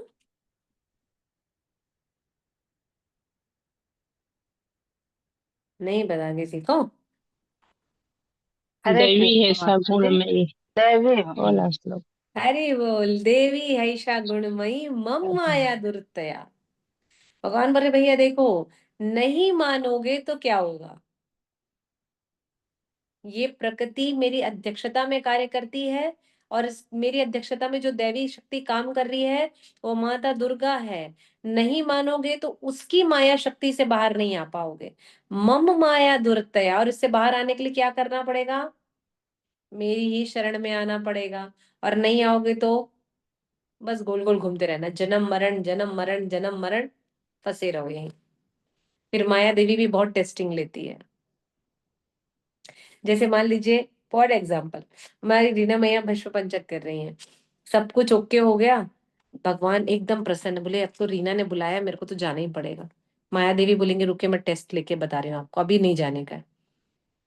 तो हो सकता है रीना माता जी के सामने में बढ़िया 56 भोग का प्रसाद आ जाए। रीना माता जी सोचेंगे अरे भीष्म पंचक तो एक टाइम तो खाती हूँ, खा लेती हूँ, नहीं खाऊं खा लेती हूँ, नहीं खा लेती हूँ, कुछ पता नहीं चले भगवान का तो प्रसाद है। रीना माता जी ने खा लिया, भगवान बोलेंगे फेल। योग माया क्या बोलेगी हमारी? फेल। नहीं नहीं नहीं, अभी वापस जाइए, अंदर चली, मैं जब बोलूंगी तब आना। तो प्रकृति टेस्ट लेती है हमारा। और रीना मैया बोलेंगे नहीं खाना है, 56 भोग है ना, एक ही टाइम खाऊंगी, एक ही बार खाऊंगी, मैं उसी दिन पारण करूंगी, 56 भोग से पारण करूंगी अंतिम पूर्णिमा के दिन तुलसी विवाह करके। तो योग माया क्या बोलेगी? हाँ भगवान दरवाजा खुल गया है, आप जाइए, अब रीना मैया को आप अपने धाम बुला सकते हैं। तो ये टेस्टिंग चलती रहेगी, बस हमको इसमें पास होना है। आगे कहते हैं इंद्रिय स्थे, तो भगवान क्या बोल रहे हैं? इंद्रियस्य अर्थे राग द्वेषो व्यवस्थितो। क्या बोल रहे 34 में? इंद्रिय, इंद्रियों का, इंद्रिय विषय का आसक्ति राग द्वेष नियमों के अधीन स्थित है उन, है ना, समझ रहे हैं? तो मनुष्य को ऐसे राग द्वेष से वशीभूत नहीं होना चाहिए। तो क्या करना चाहिए, क्या करना चाहिए? तो भगवान बोल रहे हैं राग और द्वेष दो डाकू हैं आपकी इंद्रियों के, इंद्रिय विषय में। ये राग और द्वेष आपके डाकू हैं जो आपको लूट कर ले जाएंगे। तो आप इन डाकुओं से बचने के लिए क्या करना है होगा आपको? तो क्या करें, भक्ति छोड़ दें? हम तो इसी में उलझे हुए हैं, भक्ति में नहीं आगे बढ़े। तो भगवान बोल रहे हैं अरे नहीं रे बाबा, आगे बताऊंगा ना क्या करना है आपको। तो ये जो राग द्वेष दो डाकू है, इनको यहाँ पर श्री कृष्ण एक चेतावनी दे रहे हैं, चेतावनी दे रहे हैं भगवान इस श्लोक में राग और द्वेष को, और कहते हैं कि डाकुओं से बचना है और इनसे बाहर आना है। तो जीवात्मा रूपी यात्री को इस जंगल को पार करने के लिए या कृष्ण धाम जाने के लिए कर्म बंधन से बंध कर उनके पास जो भी दिव्य ज्ञान की संपत्ति है उसे ये छीन छीन लेगा, राग और द्वेष। तो इन सब का त्याग कर दो, इस सारे कर्म बंधन का, इस आसक्ति का त्याग कर दो और कृष्ण धाम जाने की तैयारी करो। यदि आप ये नहीं करोगे तो ये आपको लूट लेंगे। हमें तो लूट लिया, फिर ऐसा हो जाएगा। हाँ, फिर हम क्या करेंगे? तो भैया राग और द्वेष से बचना है तो हमें यहाँ से बाहर निकलना पड़ेगा, है ना। और भगवान क्या कहते हैं इसके बाद वाले श्लोक में? 35 नंबर का जो श्लोक कहता है अपने नियत कर्मों को दोषपूर्ण ढंग से संपन्न करना भी अन्य के कर्मों को भली भांति करने से बेहतर है, और स्वकीय कर्मों को करते हुए मरना पराय कर्मों में प्रवृत्त होने की अपेक्षा शिष्टकर है, क्योंकि अन्य किसी भी मार्ग का अनुसरण भयावह हो सकता है। अगर आप डर करके इधर उधर चले गए तो बहुत मुश्किल में पड़ जाएंगे। जैसे हमने देखा ना, इंद्रिय विषयों में फंसकर पतंगा अपनी जान दे देता है। इसी इंद्रिय विषयों में फंसकर विश्वामित्र की तपस्या भंग हो गई, मेनका ने तपस्या भंग कर दी। इतना बड़ा हाथी, हाथी बड़ा जानवर, लंबी सूंड लाता है, एक हथनी के स्पर्श से दिग्भ्रमित हो जाता है और फंस जाता है। और सोचिए इतना विशाल हाथी अगर अपने पर आ जाए तो क्या नहीं कर सकता, लेकिन सर्कस में एक आर्टिस्ट के द्वारा वो नचाया जाता है। छोटी सी बॉल में चलता है, पाइप में चलता है, रस्सी में चलता है, क्यों? इंद्रिय विषय में बंध गया ना, कर्म बंधन छोड़ नहीं पाया, आसक्त तो हो गया उन्हीं चीजों में। यही मेरा जीवन है, यही मेरा अंतिम है, यही मेरी मृत्यु है, बस स्वीकार कर लिया। लेकिन जो इससे बाहर आएगा तो क्या होगा? तो यहाँ बताते भैया मैं कौन हूँ, ब्राह्मण वैश्य क्षत्रिय शूद्र सब कुछ मैं ही हूँ। तो आप अपने स्वधर्म और परधर्म का पालन करो, जो आपका स्वधर्म है उसका पालन करो। आप यदि ये नहीं करोगे तो क्या होगा? स्वधर्म क्या है हमारा? चाहे ब्राह्मण हो, क्षत्रिय हो, वैश्य हो, किसी भी धर्म में हो, उस धर्म का पालन करना। और हमारा परधर्म क्या है? कृष्ण की सेवा करना। तो यदि हम परधर्म नहीं निभाएंगे तो क्या होगा? और स्थिति दुर्गम्य हो जाएगी, फंस जाएंगे, उलझ जाएंगे। और अगर हम, क्या होगा फिर हमारे लिए यहाँ पर? ये जो श्रेष्ठ कर भगवान ने लिखा है ना, श्रेयान, अधिक श्रेष्ठ कर है, क्या होगा? अधिक श्रेष्ठ कर क्या है? श्रेय का मतलब क्या होता है? यश की प्राप्ति होना, कल्याण हो जाना, मंगल हो जाना। तो यदि हम परधर्म का पालन करेंगे तो हमारा मंगल होगा। अरे परधर्म का पालन करेंगे तो मंगल होगा ना? नहीं होगा? कृष्ण की सेवा करेंगे तो मंगल नहीं होगा? होगा ना? लेकिन हम परधर्म का पालन नहीं करेंगे, स्वधर्म का पालन नहीं करेंगे, जो ब्राह्मण वैश्य शूद्र है, हम उन धर्म का पालन नहीं करेंगे। जैसे अभी रिसेंटली हमारे यहाँ, हमारे इस भारत देश में हमारी छोटी छोटी बच्चियों ने वुमेन्स वर्ल्ड कप जीता, तो उन्होंने अपना धर्म निभाया ना, राष्ट्र धर्म निभाया, अंतिम सांस तक निभाया, और इस प्रकार से खेली कि कोई भरोसा ही नहीं कर सकता था। रेस्ट ऑफ प्लेयर्स में बैठी हुई बच्ची ने वाइल्ड कार्ड एंट्री हुई उसकी, और देखिए उसने चौके छक्के जड़ दिए। तो भगवान को पता है किसका उपयोग करना है, किसका सदुपयोग करना है, सब कुछ उनको पता है। तो हमको भी हमारे धर्म का यदि हम पालन करेंगे, राष्ट्र धर्म का, राज्य धर्म का, अपने स्त्री धर्म का, परिवार धर्म का, तो हमारा कल्याण होगा। और कैसे कल्याण होगा? जब हम परम धर्म का पालन करते हुए चलेंगे, अन्यथा हमें अपयश मिलेगा। अकृत्रिम चापी भूतानी, हमें अपयश मिलेगा, लोग हमारी निंदा करेंगे, तो बहुत गड़बड़ हो जाएगी। और यहाँ पर क्या कहते हैं, यदि हम, अब इसको समझने के लिए महत्वपूर्ण है, श्री कृष्ण की सेवा से कल्याण तथा यश दोनों की प्राप्ति है, किंतु माया की सेवा से जन्म मृत्यु में फंस जाएंगे और महान भय को प्राप्त करेंगे। इसका सार है, दो चीजें हैं, स्वधर्म और परधर्म। स्वधर्म ब्राह्मण क्षत्रिय वैश्य शूद्र, हम किसी भी कुल वर्णाश्रम में हो पालन करना है। परधर्म है हमारा कृष्ण की सेवा करना, नहीं करेंगे तो माया हमें अपने चंगुल में फंसा लेगी और हम जन्म मृत्यु के चंगुल में फंस करके मृत्यु को प्राप्त हो जाएंगे। तो इस अध्याय को समाप्त कर ले, 4 श्लोक और हैं। जी उसके माता बाद, जी।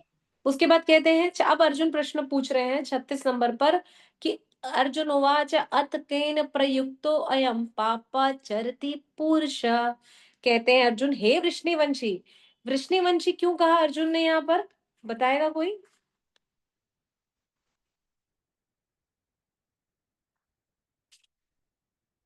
किसी को पता है क्या? मैया क्योंकि वो कृष्ण वंश में जन्म लिए थे। अरे बोल, भगवान का जो कुल है यादव कुल, जिसे वृष्णि कुल कहा जाता है, तो भगवान श्री कृष्ण से पहले एक राजा हुए, राजा वृष्णि। वो इतने इतने दयावान और इतने अच्छे ऋषि थे, राजा थे, कि उनके नाम से परंपरा चली।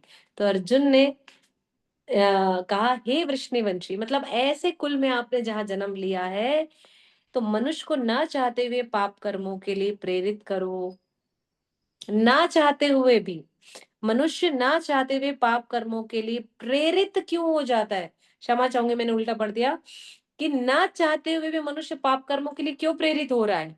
ऐसा लगता है कि उससे बलपूर्वक कोई लगा रहा है। अब आप सोचिए, हमसे पाप कौन कराता है?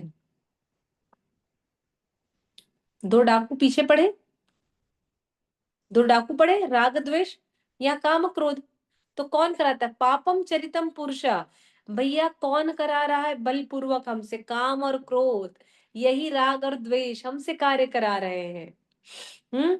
इसलिए यहाँ पर आगे कहते हैं भगवान, इसी के अगले श्लोक में कहते हैं, अर्जुन ने यहाँ हिंट दिया कि कौन कराता है, भगवान बताओ आप। तो भगवान बोलते, मैं बता रहा हूं ना, अगला श्लोक इंपॉर्टेंट है। काम एष क्रोध एष रजो गुण समुद्भव, काम क्रोध, हाँ, राग द्वेष समुद्भव, ये जो चारों चीजें हैं ना, ये बलपूर्वक कार्य करा रही हैं। और क्या बोल रहे हैं कि यही रजोगुण है जो इसके संपर्क में आता है, बाद में क्रोध का रूप धारण कर लेता है और संसार का सर्वभक्षी पापी शत्रु बन जाता है। तो भैया अब आप सोच लीजिए, जब भी हम कोई गलत कार्य करते हैं, या कि कोई भी ऐसा चीज जो हमें पता है भीतर से कि नहीं करना चाहिए, नहीं करना चाहिए, नहीं करना चाहिए, फिर भी हम करते हैं, तो कौन करवाता है? बलपूर्वक कराते हैं ये लोग। हमने दूसरे अध्याय में भी पढ़ा ना, 8 चीजें, किसी चीज के चिंतन, मनन, इच्छा, इच्छा से काम, क्रोध, लोभ, मोह, फिर स्मृति विभ्रंश, फिर स्मृति विभ्रंश हो गई तो बुद्धि का पतन हो जाता है। ये 8 चीजें बार बार आएंगी। यही 3 चीजें भी नरक का द्वार है, काम क्रोध लोभ, यही नरक के 3 द्वार है। तो भगवान बार फिर भी हम क्या करते हैं, इन्हीं के पीछे घूमते रहते हैं, इन्हीं के पीछे घूमते रहते हैं। तो यहाँ बोल रहे हैं मनुष्य को पाप में कौन लगाता है, तो भगवान बता रहे हैं पाप में कौन कौन लगाता है। ये पाप में लगाते हैं काम क्रोध लोभ मोह। और यही सबसे बड़े पापी शत्रु हैं, सबसे बड़े शत्रु हैं। और भगवान कह रहे हैं कि श्री कृष्ण ही परम भोक्ता है। भगवान कह रहे हैं कि मतलब हम कैसे समझ सकते हैं कि सबसे बड़े भोक्ता कौन है, भगवान श्री कृष्ण है ना। लेकिन यदि हम भगवान को रखेंगे और उनके साथ इस माया की भी सेवा करते रहेंगे तो क्या होगा, सबसे बड़े शत्रु बन जाएंगे। हम भगवान की भक्ति नहीं कर पाएंगे, हम आगे नहीं बढ़ पाएंगे, और ये दोनों एक दूसरे के विरोधी हैं। तो अर्जुन ने क्या पूछा 36 में कि कौन, हे वृष्णिवंशी बताइए कौन हमसे बलपूर्वक कार्य करवा रहा है, फिर ये गलत कार्य। तो भगवान बोलते हैं काम क्रोध लोभ, जो ये 4 रजोगुण है, रजोगुण के जो इन संपर्क में आता है वो इनसे काम कराता है, और जो इनके संपर्क में आ गया है वो सबसे बड़ा शत्रु है। अच्छा, सबसे बड़ा शत्रु यही है। तो फिर आगे 38 नंबर में कहते हैं कैसे व्यक्ति कैसा हो जाता है यहाँ पर। तो यहाँ उदाहरण दिया है, जिस प्रकार अग्नि धुएं से, दर्पण धूल से, भ्रूण गर्भाशय में आवृत रहता है, उसी प्रकार जीवात्मा इस प्रकार के विभिन्न मात्राओं से आवृत रहती है। तो जिस प्रकार अग्नि और धुएं का जो उदाहरण दिया है, ये किसका उदाहरण है? हरे कृष्ण माता जी। जैसे अग्नि में जब धुआं उठता है तो धुआं के कारण अग्नि नहीं दिखता है। मनुष्य का है ना माता जी ये सब, जो मनुष्य का। पहला हम लोग का पहला जो चीज रहता है, जैसे कोई गुरु की बात मानता है तो मैंने एक बार के कहे में समझ में आ जाता है, कोई उदाहरण के साथ है। बिल्कुल। जय कृष्ण में आप क्या कह रही हैं? मनुष्य का ऐसा हाल होता है ना माता जी, जो अग्नि को ढक देता है धुआं। तो यहाँ पर ये 3 उदाहरण क्यों दिए हैं पता है? जी, अग्नि पशु और वृक्ष के लिए बोला गया है ना माता जी। हाँ जी, अग्नि पशु और वृक्ष के लिए बोला गया है ना। तो जी। यहाँ पर शिला प्रभुपाद हमें 3 चीज समझाने का प्रयास कर रहे हैं इसी तात्पर्य में। जिस प्रकार अग्नि धुएं से, इसका उदाहरण आता है 7th कैंटो श्रीमद् भागवतम प्रहलाद चरित्र। ठीक है, जिस प्रकार अग्नि, जब लकड़ी गीली होती है, हम भोजन बना रहे होते हैं तो कितना धुआं निकलता है, आंखें जलती हैं। ऐसे ही आच्छादित था कौन, हिरण्यकश्यप। लेकिन शुद्ध ज्वलंत अग्नि कौन थी, भक्त प्रहलाद, जिसको वो देख ही नहीं पा रहा था। तो यहाँ शिला प्रभुपाद भी यहाँ समझाने का प्रयास कर रहे हैं हम सभी को। फिर आगे जो दर्पण और धूल का उदाहरण जो दिया है ना, वो कौन है, ध्रुव महाराज। ध्रुव महाराज का उदाहरण है कि उनके हृदय में हल्का सा था आवरण, लेकिन उनकी माता ने एक बार ऐसे पोंछ के साफ कर दिया, बेटा जाओ, आपको आपके इस पिता की गोद में नहीं बैठना है, आपको क्या करना है, आपको परम पिता की गोद में बैठना है। तो ध्रुव कहते कि ठीक है, अब इससे बड़ा साम्राज्य मेरा होगा, मेरे पिता का, मेरे पिता से बड़ा मेरा साम्राज्य होगा। भगवान ने दे दिया, आज भी ध्रुव लोग स्थापित है। तो पहला, जिस प्रकार अग्नि धुएं से, तो कौन है, भक्त प्रहलाद। दूसरा है दर्पण धूल से, तो कौन है, ध्रुव महाराज। कैसे भगवान ने उन्हें ये जो उदाहरण दे करके हमें समझाने का प्रयास किया है, क्यों, और अथवा भ्रूण गर्भाशय से आवृत रहता है। तो ये जो जीवात्मा जब माता के गर्भ में रहती है तो एक लेयर पूरा कवर रहता है ना, अंदर में पानी है, गंदगी है, सारी चीजें हैं और उससे ढका हुआ है। लेकिन जब जीवात्मा बाहर आता है तब भगवान उसे अवसर देते हैं कि अब तुम्हारे पास अवसर है, मुक्त हो जाओ। लेकिन वो फिर प्रकृति के गुणों से बंध जाता है। तो इसी प्रकार से भगवान कह रहे जीवात्मा भी इन विभिन्न प्रकार की मात्राओं से आवृत रहती है। चाहे रजोगुण में चाहे तमोगुण में।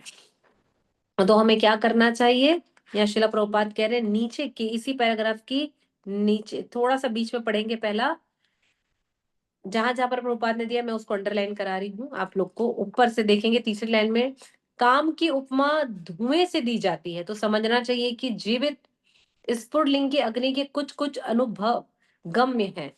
स्फुटलिंग का मतलब होता है चिंगारी, ठीक है। जब अग्नि जलती है ना तो उससे लकड़ी से चिंगारी छोटी छोटी इधर उधर उड़ के छिटकती रहती है। तो क्या होता है, ये जो अग्नि छिटक रही है, ये जो हो रहा है ना, यही क्या होता है हमारे को परेशान करता है, ये धुएं बन जाते हैं, आंखों में आ जाता है और हम भक्ति से दूर होने लगते हैं। अर्थात भक्ति के जीवन में आने वाली परेशानियों से डगमगाने लगता है।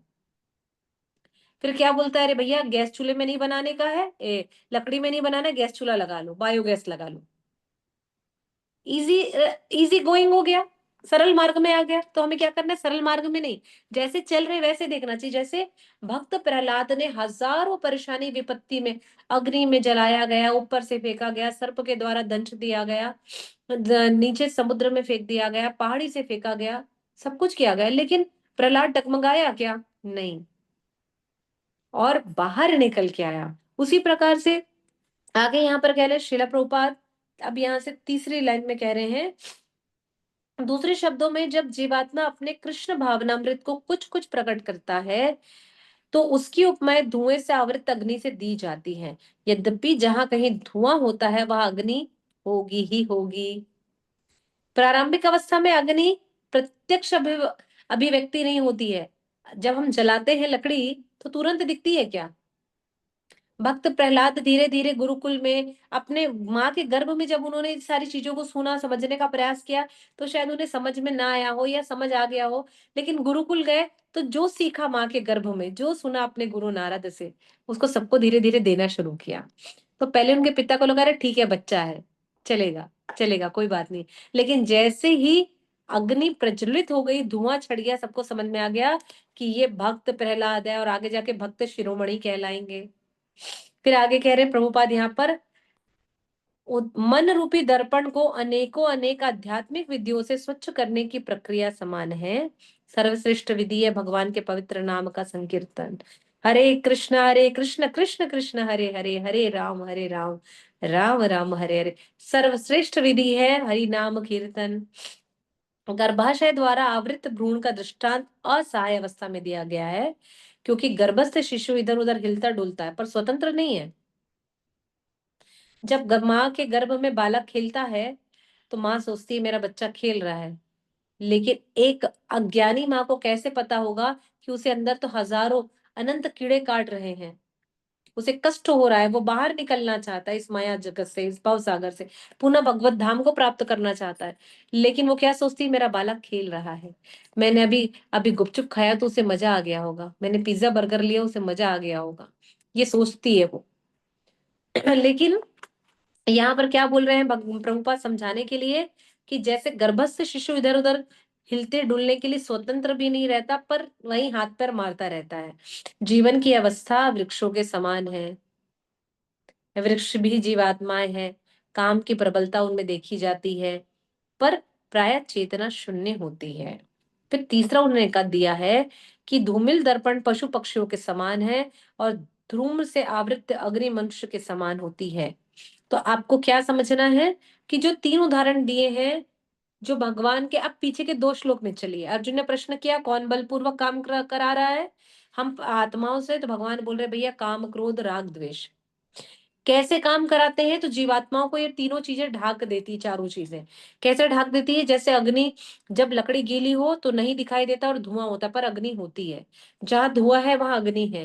कहते हैं और कैसे जीवात्मा को ढाक देती है, तो बोले जैसे दर्पण में धूल लग जाता है, धूल साफ करते हैं तब हमारा मुखारविंद दिखता है।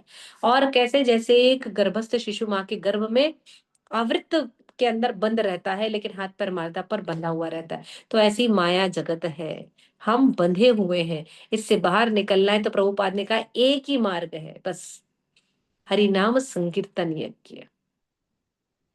कृष्ण वर्णम तुषा कृष्णम सांगोपांगा पार्षद। तो भगवान ने बताया भैया ये गौरांग महाप्रभु इस समय है हरि नाम संकीर्तन यज्ञ लेकर, सांगोपांगा पार्षद अपने सभी संगी साथियों पार्षदों के साथ आए हैं।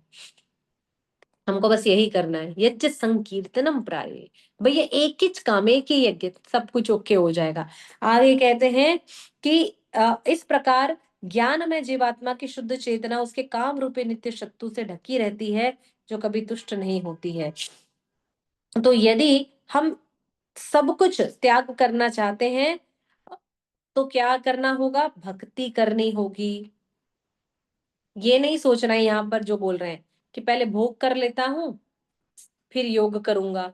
तो भगवान कहेंगे आप अभी भोग करना चाहते हैं तो फिर मैं भी आपको सीधा शवासन कराऊंगा, चिंता मत करिए, फिर मैं आपको सुखासन पद्मासन पर नहीं लेके जाऊंगा, इधर ही लेकर के जाऊंगा। तो इस प्रकार से कहते हैं। और 40वें श्लोक में कहते हैं भगवान कि इस प्रकार मन तथा बुद्धि इस प्रकार काम के निवास स्थान है। इंद्रियां, मन और बुद्धि इस काम के निवास स्थान है। इनके द्वारा यह काम जीवात्मा के वास्तविक ज्ञान को ढक देता है और व्यक्ति मोहित हो जाता है। पुनः भगवान वही बात कह रहे हैं यहाँ पर कि काम में लगे रहते हैं हम सभी, इंद्रिय सुख में लगे रहते हैं, इंद्रिय विषयों में लिप्त रहते हैं, रंग रूप गंध रस स्पर्श, हम इसी इंद्रिय विषय में लगे हुए हैं। कितना अच्छा हमें पहनने को मिल जाए, कितना अच्छा खाने को मिल जाए, कितना अच्छा नैन सुख मिल जाए, कहाँ चले जाए, ऐसा कौन सा गाना बजे कि हमें हमारा आनंद मन लगे रहे। तो कहते हैं कि भैया वास्तविक ज्ञान को ढक रखा है इसने, और यदि हम इसी वास्तविक ज्ञान में फंसे रहेंगे तो क्या होगा? भगवान यहाँ कह रहे हैं कि हे भरतवंशी में श्रेष्ठ अर्जुन, तुम सुनो कि काम कैसे कार्य करता है। तो इस पाप के महान प्रतीक काम का दमन करो, ज्ञान तथा आत्मा का साक्षात्कार से तुम इसका विनाश कर सकते हो। मतलब अपना धनुष उठाओ, अपने तुरुज से बाण निकालो, अपने गांडीव पर आरूढ़ करो और इस काम क्रोध का वध कर दो। एकदम सिंपल। कैसे करना है? बस यही करना है। कैसे होगा? आत्म साक्षात्कार के द्वारा। आप समझ गए देह देही में अंतर है, आप समझ गए व्यष्टि समष्टि आत्मा में अंतर है, आप समझ गए कि जीव कैसा संतुष्ट होगा। तो परधर्म यदि जीव निभाएगा तो स्वधर्म का भी पालन करेगा। और किस प्रकार से आत्मा को संतुष्ट रह सकती है? तो आत्मा सतचित आनंद है जो सदैव कृष्ण के नाम में ही आनंदित होगी। तो आपको क्या करना है? ये कार्य करना है। और यदि आप ये नहीं करोगे तो क्या होगा? तो 42वें नंबर के श्लोक में कहते हैं कर्म इंद्रिया जड़ पदार्थ की अपेक्षा श्रेष्ठ है। मन इंद्रियों से बढ़कर है, बुद्धि मन से भी उच्च है, और वह आत्मा बुद्धि से भी बढ़कर है। लेवल बता दिए, प्रैक्टिकल मेथड बताया भगवान ने कि कैसे बाहर आओगे। इंद्रियाणि पराहायु इंद्रियाणि पराणि आहु इंद्रियभ्य परम मन। तो भगवान क्या बोल रहे हैं? मन और बुद्धि को कंट्रोल करने के लिए प्रैक्टिस करो। कैसे प्रैक्टिस करना है? तो पहला बोला है इंद्रियों से बढ़कर मन है, इंद्रियों से बढ़कर मन है, और मन से बुद्धि, और बुद्धि से बढ़कर आत्मा है। तो आप ये समझ लो कि क्या करना है। यदि आप इससे बाहर निकल के कर्मेंद्रियों यानी कर्म पर काम करोगे तो ये ज्यादा अच्छा होगा। तो आपको सबसे अच्छा क्या करना है? इसको समझने के लिए आप सोचेंगे इसको कैसे प्रैक्टिकल कर सकते हैं। ये रास्ता तो बता दिए, हम सभी जानते हैं कैसे प्रैक्टिकल कर सकते हैं। तो हमारे एक आचार्य हुए जिन्होंने अपनी इंद्रियों पर, वैसे तो सभी आचार्यों ने अपनी इंद्रियों पर काबू पा लिया, स्वरूप सिद्ध हो गए, लेकिन साक्षात जीवंत उदाहरण समझने के लिए बिलव मंगल ठाकुर पाद है। समझ रहे हैं? तो ये प्रैक्टिस मेथड कैसे होगा? तो बिलव मंगल ठाकुर पाद को आप याद करिए। जब भी इंद्रियों में फंसे हो तो कैसे बिलव मंगल ने अपने जीवन में आसक्ति से भरे हुए थे, इंद्रिय तृप्तियों में भरे हुए थे, लेकिन जिस दिन एक उन्हीं जिसके प्रति आसक्ति थी उसने जब बताया कि भैया मेरे से ज्यादा प्रेम तो कृष्ण से करते तो कृष्ण को पा लेते, तो ऐसी नारी ने जब उन्हें, ऐसी असत महिला ने उन्हें ज्ञान दिया तो कहाँ पहुंच गए वो? कृष्ण को पा लिया, परम धाम को पहुंच गए। तो सिर्फ प्रैक्टिस से संभव है। मोर प्रैक्टिस मोर रिजल्ट, मोर चैंट मोर हैप्पीनेस। बाकी तो सब लगा ही हुआ है ना। और फिर 43वां और अंतिम श्लोक क्या कहता है? क्या कहता है?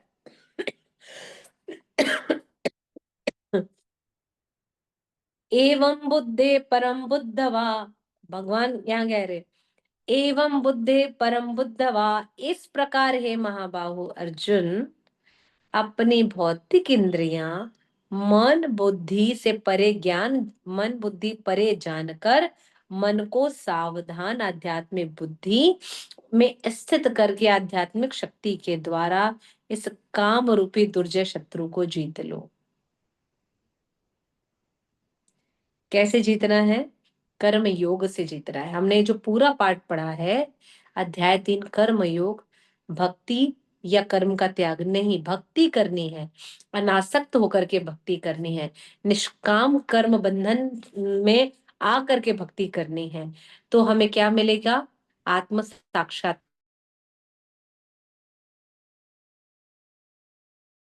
हो जाए, परिणाम भगवान कृष्ण प्रसन्न हो जाएंगे, यज्ञ सफल हो जाएगा।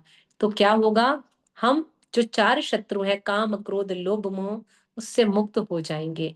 कैसे मुक्त होंगे? आचार्य पादों का और महापुरुषों के चरणों का अनुगमन करके हो पाएगा।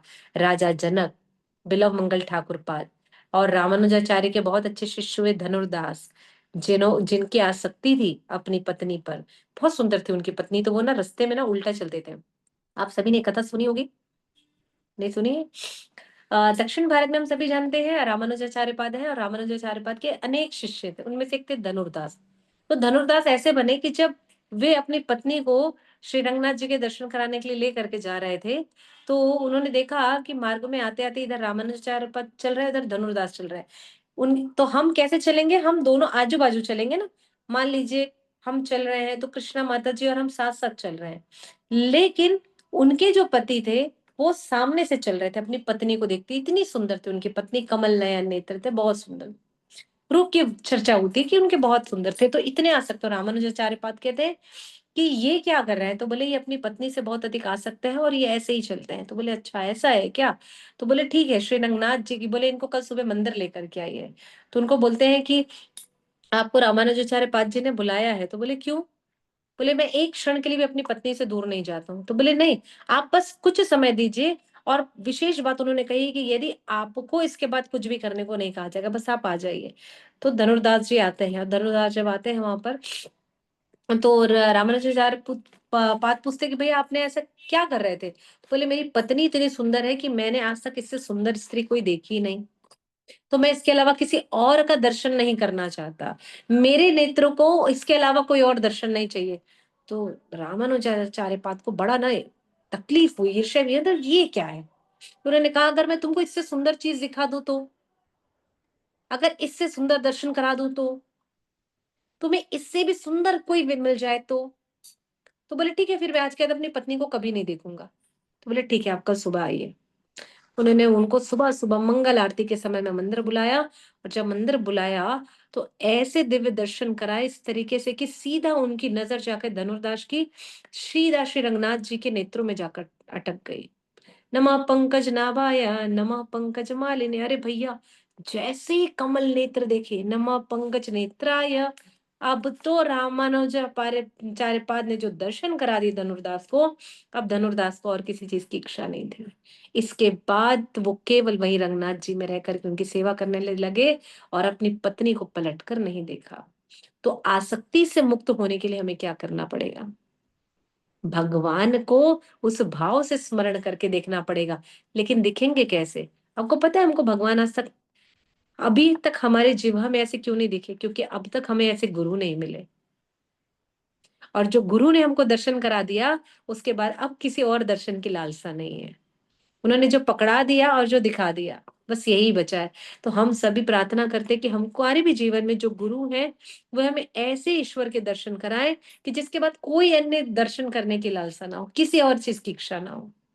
तो ऐसे धनुर्दास अपनी पत्नी को पलट कर नहीं देखे श्री रंगनाथ जी के दर्शन करने के बाद। कभी हम मंदिर गए, जैसे अभी हम सभी रामेश्वरम धाम दर्शन करने के लिए गए थे, तो सभी ने बताया कि सुबेरे मणि दर्शन होते हैं, भगवान शेषनाग की मणि है, वहां दर्शन होते हैं।